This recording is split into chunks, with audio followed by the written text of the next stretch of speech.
Hi there, in this video we're going to look at the Laplace transform. Now we're going to look at it in terms of an extension to the Fourier transform. So if we write the Fourier transform out, we have f of j omega equals the integral from minus infinity to infinity of some function f of t e to the minus j omega t by dt. Now we've seen that before and we've derived it. Okay, so there's nothing new in that. Now what we're going to do is we're going to extend it a bit. So we'll put f of, and we'll leave that blank for the moment, and we'll write the integral, and we'll keep the limits the same as well, just for the moment, minus infinity to infinity of f of t. Now the only thing that's going to change is we're going to add in some factor e to the minus sigma t. Okay, so it means that the function has changed slightly. Okay, now we'll leave everything exactly as it was before, e to minus j omega t by dt. Now if we gather like terms here in this function, we'll have minus infinity to infinity of some function f of t, and we'll have e to the minus, and it will be sigma plus j omega t by dt. Okay, so we just gathered these two exponentials together. Now we can see there now that previously our function j omega, we had e to the minus j omega t, but it's no j omega anymore. We've got an extra term of sigma, it's sigma plus j omega, so this is now going to be a function of sigma plus j omega. Now what we do is we'll replace this sigma plus j omega with just the one letter s. So that's the integral from minus infinity to infinity of some function f of t e to the minus, and that's going to be s of t by dt. Okay, now that there is called the bilateral Laplace transform. Now the reason why it's called bilateral is because it includes all the values from minus infinity to 0. Now in the real world, this here wouldn't be causal, meaning it would be dealing with negative time. So we would in effect would have an effect before a cause. So what we usually do when we deal with a Laplace transform and we refer to the Laplace transform, we're referring to the integral from 0 to infinity. Okay, so unless it's particularly stated that you're going to use the bilateral transform, then we assume that by Laplace transform we mean what's called the unilateral Laplace transform, going from 0 to infinity. Okay, st by dt. So this here is unilateral. Okay, but we wouldn't tend to call it unilateral, we would just call it the Laplace transform.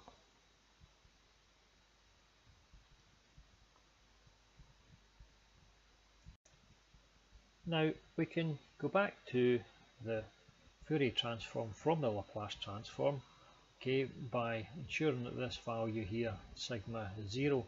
Sigma is 0, this factor here is 0, and we're just back to the Fourier transform. Okay, so we could write the Fourier transform f of j omega. We get to that from the Laplace transform f of s by making a value s equal j omega. Okay, so in that sense we can think about the Fourier transform as being a subset of the Laplace transform. Now we'll quick talk about why bother with the Laplace transform. Well, the Laplace transform allows us to look at a greater range of functions. For example, functions like the unit ramp functions or increasing exponential, so any functions that increase with time, whereas the Fourier transform has difficulties dealing with those types of functions. Now we haven't talked about convergence, so we'll go through another video on the convergence of the Fourier and Laplace transforms, okay, in a couple of videos time. Now also it describes a function in a bit more detail, the Laplace transform, than the Fourier transform. And most importantly, Laplace transform offers a method of solving differential equations using a purely algebraic form. Okay. Now, before we get started, we'll get through a graphical representation, but before we get started, I think it'd be good just to kind of see the wood from the trees a bit. So, in the Fourier transform, if we had some function of time, okay, so that's some function f of t. Now, when we did the Fourier transform, if I draw like that in a kind of three-dimensional sense, then we'd have a function of omega, and that would be some function f of j omega, and this represents the e to the j omega t. Now, I did mention before that we weren't going to be really dealing with complex values of time, okay, so time was going to be purely real, but we did have an occasion where it did actually crop up. So what we were dealing with in general when we were looking at the Fourier transform was this: if we make this axis here the imaginary axis, and that axis there is going to be the real axis of our function, and that's time, and the time is going to be a real value, then we could have thought of this function here as being made up of phasors which can potentially rotate round about this time axis. Okay, so obviously to be actually realisable in the real world, that's not going to happen, but mathematically we've seen it does occur. So what we would have there then would be a complex function, because there'd be an imaginary part and a real part. But the important thing is that it's going to be a complex function, but it's a complex function of a purely real, and that's an important point there, a purely real variable t. Okay, so that t is purely real. It's not there's no it there. Okay, it's purely, or it, it's a purely real variable. And when we went on to the frequency domain, we had exactly the same thing. We could have these phasors that could potentially rotate, okay, but we only have a real variable omega. So again, it's a complex function, and we could draw that as our imaginary axis there. So with the imaginary axis, and we'd have our real axis, a real axis up there, sorry, so that'd be a real axis there, imaginary axis there, and a real value omega. Okay, so we would have a complex function of a real variable of omega. Okay, so that's what we had with the Fourier transform. Now the Laplace transform we're going to do now, right, that's Fourier. Okay, the Laplace transform we're going to do now is going to be slightly different. Now we're still going to, in the time domain, we're still going to have and if I'll make it shorter, CF, complex function. So we're going to have a complex function of a real variable, okay, a real variable t. Okay, so that's going to be exactly the same thing in the time domain, but the frequency domain is going to be different. The frequency domain, we're going to have a complex function, not of a real variable omega, but we're going to have a complex function of a complex variable j omega, and we can draw that out. So if we think about the frequency domain here, okay, so this is the frequency domain up here. Now this omega here is not just a purely real value, okay, that omega there is actually going to be a complex value, j omega, and we're going to have a real value there of we call sigma. Okay, now we're going to have some value there, that's f of s, now where s is that sigma plus j omega. Okay, so now we're going to have a function here, not of just a number line, but we're going to have a function of a plane. Okay, so we're going to end up with, when we work out this f of s, we're going to end up with some kind of plane, okay, a 3D plane.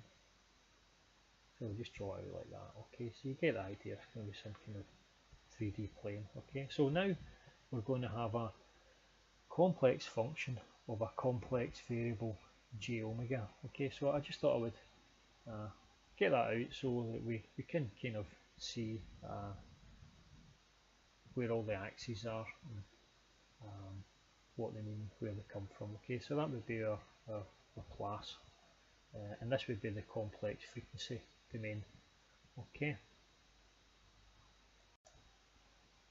so we're going to now go and look at a graphical method of finding the Laplace transform of a function. Okay, now the function we're going to choose is the unit step function. Now the unit step function u of t, it was defined as it's defined as 1 for t greater than or equal to 0 and 0 for t less than 0. Okay, so that's our unit step, and it looked like that. Okay, so if that there's our t-axis, then it's 0 along there, and then it becomes 1. Okay, and that point is defined there, but it's not defined there. Okay, so that there is a unit step function. Now let's do it analytically. If we were going to do the Laplace transform, then we'll have f of s equals the integral from 0 to infinity of our function u of t e to minus st by dt. Now u of t is equal to 1 when t is greater than or equal to 0, so we can just call that 1. So it's like taking the Laplace transform of 1. Okay, so we're just going to, once we integrate this, we'll get our minus 1 upon s e to minus st. Okay, and that's from our limits 0 to infinity. So that's going to equal, well, when you put in infinity for t here, this here is going to give us a value of 0. Okay, so you're going to have a minus 1 upon s, and infinity, that will give us a value of 0. When you put in a value of 0, e to the 0 is 1, so that's going to be minus 1. Okay, so what you're going to end up with there then is minus to minus becomes a plus, so you're going to end up with 1 upon s. Okay, so that's our first Laplace transform. So if I just put down the L for Laplace transform, so L of u of t equals 1 upon s. Okay, so that's us done it analytically. So now the idea about this video is that if we can understand this graphically, and now this simple one graphically, then every other complicated version would just be the exact same process, just more complicated. So you only need to ever really understand one of them graphically to be happy to then go on and just apply the maths for all the rest of them. The same way that whenever you go and learn to multiply or divide, that you only need to do it once or twice, and then every other version, every other number when multiply and divide, it's the same sort of thing. Okay, just over again. So let's look at this graphically. If we start off with our equation, let's say we'll just start off with our equation f of s. Okay, so our Laplace transform. So we have f of s is going to equal the integral from minus infinity to, no, from 0 to infinity of our function u of t e to minus st by dt. Now let's break this down. We're going to have our function u of t, we're going to multiply it by e to the minus st, which means we're going to have our function u of t we're going to multiply it by e to the minus sigma t, okay, and e to the minus j omega t, okay. So we can do this part first, okay. So what we'll do is we'll do this bit here, okay. So we're going to do that bit. So we'll take u of t and multiply it by e to the minus sigma t. So we know what we're going to get is we'll have our u of t, which looks like that, okay, and we're going to multiply it by e to the minus sigma t, which is going to look something like that. So what we're going to get out is something that takes our impulse function and just makes it smaller like that, okay. So we're going to, well, just actually keep going, wouldn't it? Okay, so we're just going to end up with that kind of thing, okay. So we should be able to see that in Matlab. So let's just bring up our Matlab and we'll see if we can see it. Let's have a look and see. Step, where's it called? Step, surface, original function, that's it there, okay. So let's see, and yeah, you can see it there now. Okay, so we have our original function, that's our unit step, okay. We multiplying it by e to the minus sigma t, that's e to the minus sigma t, and then we get the multiplied function, that's the multiplied function there, which is our u of t e to the minus sigma t, okay. So that's us generated that function. So that's us done the first little section of it, okay. So I'll actually have to go into another page here, you just bear with me, okay. So that's us on our page here. So we've got our function, and just to draw it out again, we've got this here multiplied by this here, which gave us the function, okay. It looks like this, okay. So that's our function u of t e to the minus sigma t, okay. But now we've got to multiply it by e to the minus j omega t, okay. Now we know that e to the minus j omega t is equal to cos omega t minus j sin omega t. So we're going to take this thing here, e of t e to the minus sigma t, and we'll multiply it by cos omega t, right. So we'll do that one, and we'll also take the u of t e to the minus sigma t, and we'll multiply it by our sin omega t, okay. Now I'll show you the cos omega t and the sin omega t surfaces, okay. Again, we've seen this before in other videos, so let's have a look and see our that's our cos omega t surface, okay. So you can see here our frequency and our time, and the surface is completely symmetric, okay, and you get 1 up each of the parts where it's 0, because cos of 0 is 1, okay. So if 0 there in the time domain, then it would be 1, cos of 0 in the frequency domain, it would be 1 as well, okay. So that's our cos omega t surface. Now what we're going to do is we're going to modulate that cos omega t surface, right, with our function there that we've just generated. So let's go ahead and we'll actually have a look at that, okay. So we're looking at the first one here. So let's see, cos omega t times our unit step. So we're going to end up with that, okay. So all we've done there is taken that last surface and we've just multiplied it by our unit step, okay, which has been changed by e to the minus sigma t. So that there is our unit step, okay, times e to the minus sigma t, okay. So that's what we started off with the previous image, and that there is modulating the cos omega t surface. That's the cos omega t surface, okay. Now I'll then show you, I'll show you the sine one as well, Okay, so we're going to look at the sine omega t surface, which is, it's very similar. Okay, well, I'll take that down, that's it been modulated. I'll show you just the sine omega t surface. Right, there's a sine omega t surface.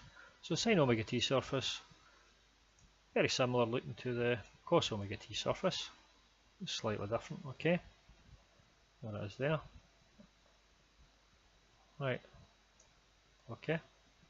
Now what we're going to do is we're going to modulate that again with our function u of t e to the minus sigma t, and when we do that we're going to get this sine omega t modulated with a unit step. Okay, so there we go. So that's that, just that surface again, and it's modulated by that same unit step. If you get this the right way around about up here, we'll be able to see that unit step here. Okay, so can't get quite right, but you get the gist. You can see that we're going to have our unit step times e to minus sigma t, okay, which is this envelope here, and it's modulating the sine omega t surface. Okay, so let's just pop that back onto smooth draw, and we'll try and represent that in some way. So what we've got here is we've got our function, which is our, if we draw our unit step, well, sorry, this goes on forever, doesn't it? Okay, so the unit step there gets modulated by our e to the sigma t, so we end up with a unit step that kind of looks like that. Okay, that's 0 out there.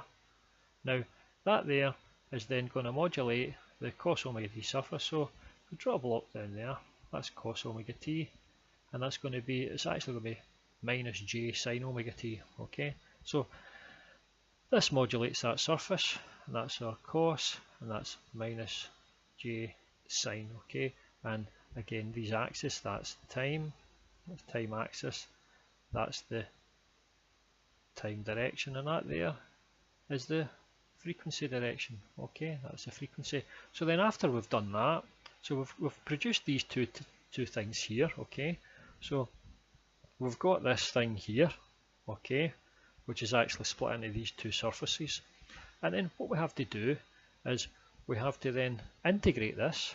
Okay, so you end up with here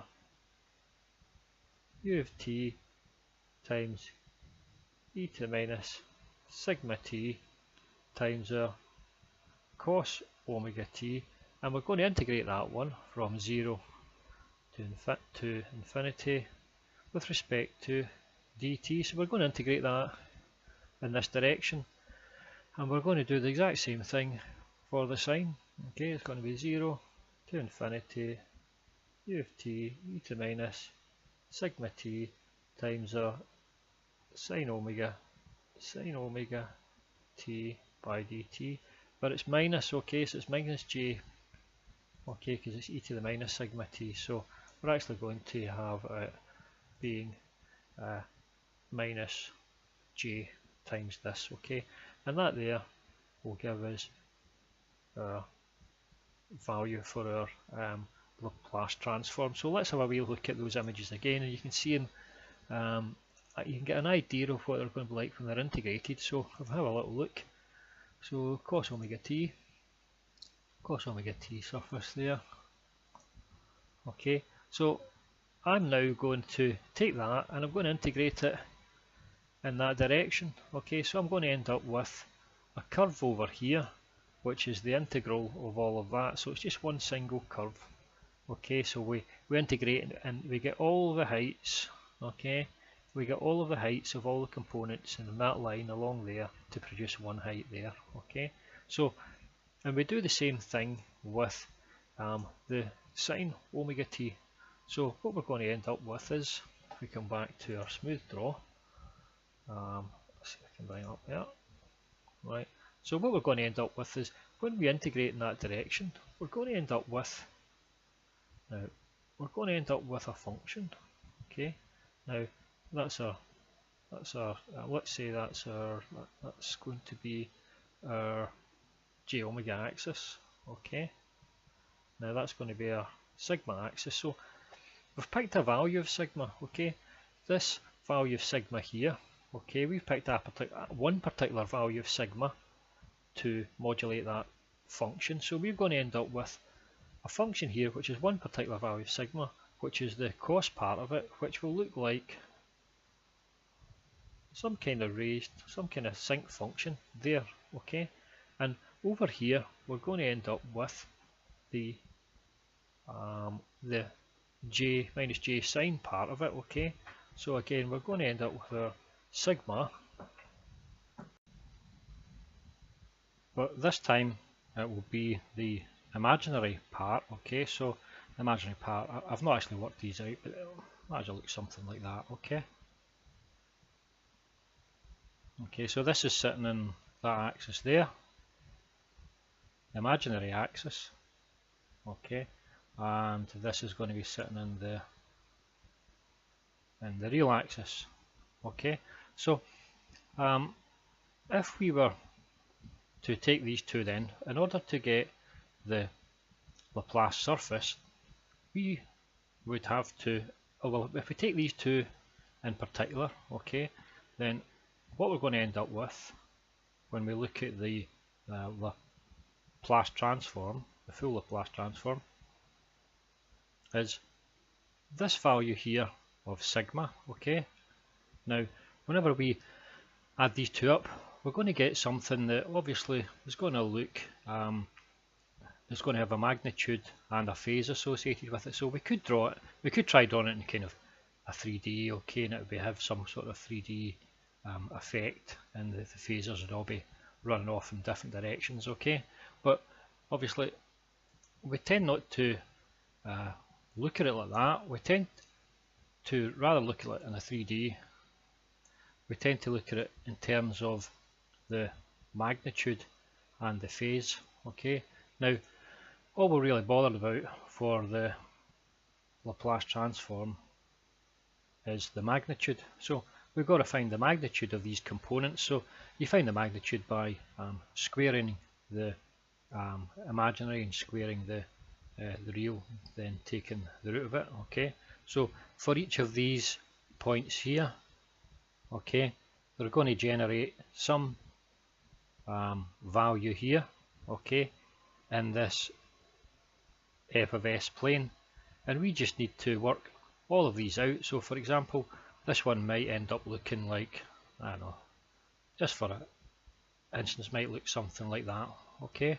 So this has worked out one set of values for one value of sigma, okay, for the